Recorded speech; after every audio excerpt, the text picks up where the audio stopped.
એક ભુવાજીએ અમને પિતૃનો દીવો પાણીયારે કરવાનો કીધો હતો કે આટલા દિવસમાં કોઈ સપનામાં આવે તો એ દીવો ચાલુ રાખવાનો છે, પણ એ કાંઈ થયું નહીં. એટલે પછી એમને એમ કીધું કે હવે દીવો તમે બંધ કરી દેજો અને અમારી ત્યાંથી રજા લઈ લ્યો, છૂટા તમે.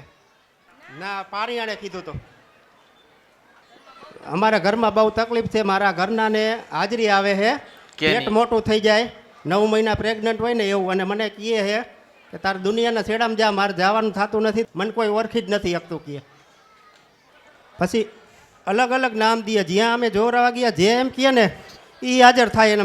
એટલે ઘડીક એમ કે હું જીનાજ છું, ઘડીક કે સુડલ છું. બોલ. 3 થી 4 વર્ષ પછી ચાલુ થયું માં. એની પહેલા નતું માડી હું અહીંયા લગ્ન કરીને આવી ને ત્યારે જ મને આમના ઘરમાં 3 વસ્તુ દેખાણી, એટલી ભયંકર ન માડી. એક તો છે ને માં સફેદ કપડામાં ખાલી ધડ જ ફરે, અને એક છે ને માં અડધો ચહેરો વિકરાળ, એકદમ વિકરાળ, અને એક સફેદ કપડામાં કોઈ બાય ફરે.